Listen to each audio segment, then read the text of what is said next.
Okay, we're going to talk about the scene editor buttons within the scene editor window, and that means this column right here on the left of the scene editor window. Now, we discussed how to use the scene editor as far as clicking on things within the scene editor and being able to move them around. So here we have a scene open to demonstrate what a few of these buttons do. And number one, up here in the very top left, we have our camera editor or camera selection. And by default, it's always on camera 1 whenever you create a new scene. And at any time, you can always change the camera by coming up and selecting a different camera. So we could go to camera 2, we could go to camera 3, camera 4, camera 5, and they all change cameras. So you can use any camera that you want. As you change cameras, you'll just notice that as you start changing 5 through 16, they all are set in the same position, so you won't notice any variations here. We also have a front, a back, a left, right, top, and bottom. All different views that you can help with when designing. These camera buttons relates to this camera tab within our editor. And here you can see that we have a camera 1 selected, and the camera 1 here corresponds to the camera selected here. So if we were to select camera 2 becomes active in our camera editor. And now we can do all types of things like transform, mess with the lens, do depth of field, and other things. There's other videos on the cameras within Vizrt T if you want to check that out. We'll switch this back to camera 1. Now below that, you notice this button is grayed out, and that's because we are in the Vizrt T4 render engine. If I switch over to classic really quick, this button becomes active, and this is our layer manager. As I click on it, you can see that we have a front, a main, and a back, and this is only in the classic render mode. So essentially what you could do is have a back full screen graphic, a main lower third, and then in the front maybe a bug. So you're going to have 3 layers within one scene, and that's what the layer manager is, and it will only appear within the classic mode. If we change back to Viz Engine Renderer, that button gets grayed out. Alright, below that we have our scene info. If there is some additional information added to the currently loaded scenes, the information would be available here. And you could always come in here and type something if you needed to leave some information. Now below that is our format selector. So this will allow us to switch between the different formats in our adaptive scene design. And if you want to know more about that, you can see the adaptive scene design. So below that, we have create a snapshot. So if I click on that button, the take snapshot button, it brings up a take snapshot properties window, and we would just have to give it a new name, put in the size and the height that we want to save it at, choose RGB or RGBA, and then choose OK, and that's going to drop that snapshot within our asset view in our image folder. And here you can see we had that folder highlighted, and here's our snapshot, which is now basically an image that you could drag into your scene and use it if need be. Okay, below that we have a show cameras on or off, and this basically turns on or off the camera placeholders. And below that there is a show lights on and off, and again this one will turn off or on our lights placeholder. The next button down enables the post-processing effects. So this is essentially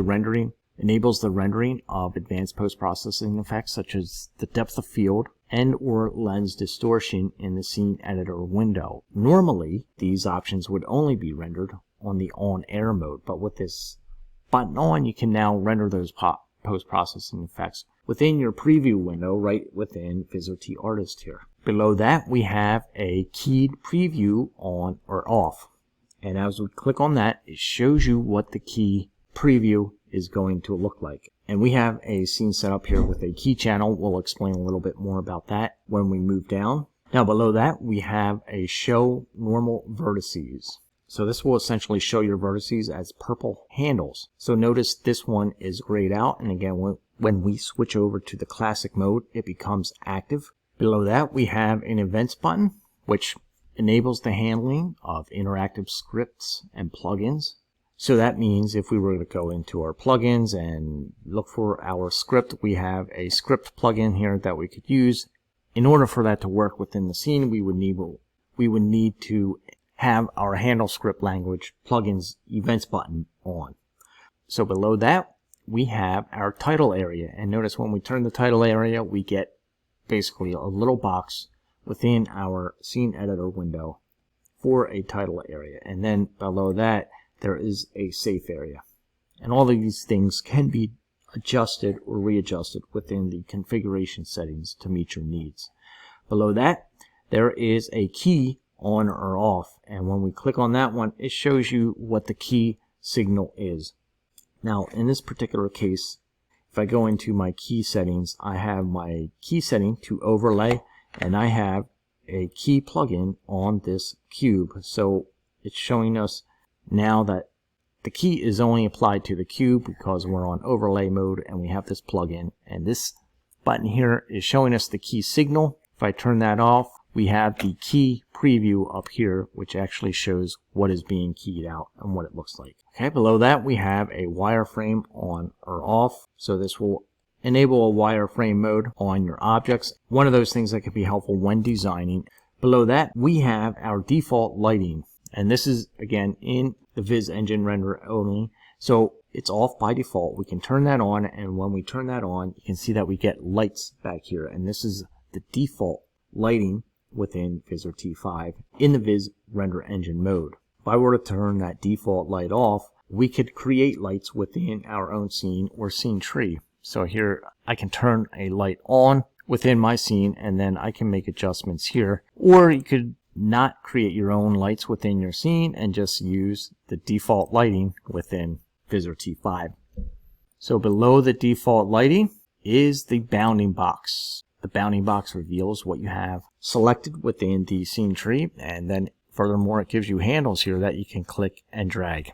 Okay, below the bounding box there is a performance bar, and we can click on the performance bar and we get additional information here as an overlay or on top of our scene. I'm going to turn our title and safe off so that we can see it a little bit better. So this performance bar shows a timeline for the current frames per second, and it helps you identify performance issues. When rendering in real time, this line is green. Anything else turns red. And this information at the top looks brand new. It's pretty much the same information that we had within the classic renderer, within the classic mode. When dealing with this performance bar, remember the important factor here is the current FPS. This value needs to be stable on your output refresh rate, usually at 50 or 60 frames per second. So if real-time performance is a concern for your scene, which obviously it is, you want to make sure that this number here is running between 50 and 60. Now, as long as you have that, all the other information here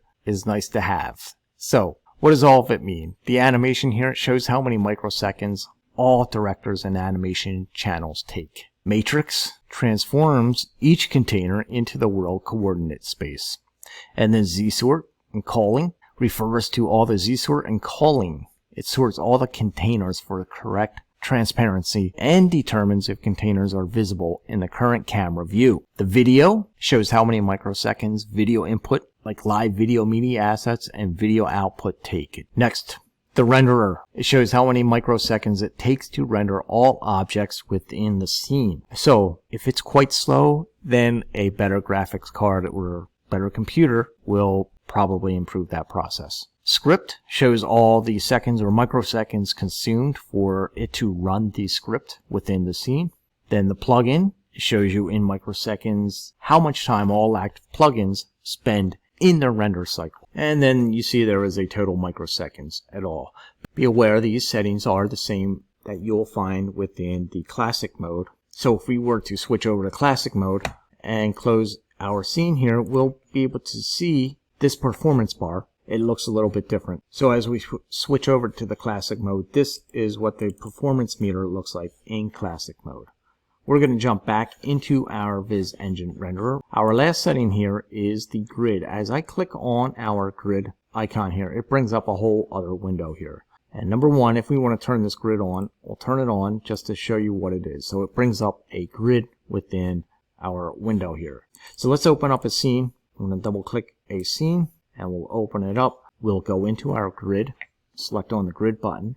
We'll select our grid type here. Number one, we have an XY. As I bring up the XY, you can see this grid show up within our scene. We also have an XZ or a YZ. There's also a free And then if you want to turn it off, there's an off button. So we'll keep ours on X, Y, and you can see that our grid shows up. Difficult to see, so what we'll do is come over to our color picker for the grid, and we can change the color. And now we have a green grid instead of the default gray. Now we can have up to 9 grids set up within scenes. So here we have our upper left selected. If I select this one, you notice our grid goes away and turns off. So we could actually turn it on and create a new grid for this area here. I'm going to select the middle part of our select grid icon and then turn on the X, Y grid. So 9 grids can be pre-configured with this select grid button here.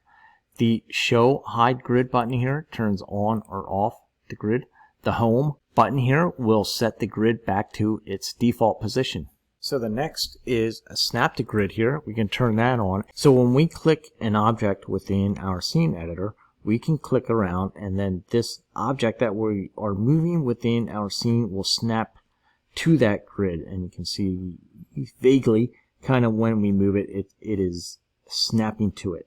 If you don't want to snap to the grid, you can just turn it off down there. And then below that, we have align object to plane. Once this is selected and you want to align this to a certain plane, you could just double click on that object and it will align it to that plane or move it to that plane. And as long as this is clicked on, this container will only move along that plane while you are moving it. Next is move object to plane. And notice when we click that, the container moved so that its center was on the plane. We also have a size for the grid.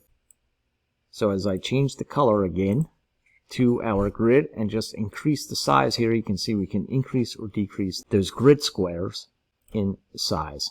And finally, these 3 are grayed out, and they will only become active if we come over and turn on free grid. Now, once we have the free grid on, these buttons become active. We can turn picking on or off, and this enables picking and click to the object to align to the grid. The grid will be aligned to the vertex you click on. And then finally, we have the free plane editor value. So we could come in here. Once we click on this, you can see that we have our X, Y, and Z position. Now we can reposition our grid.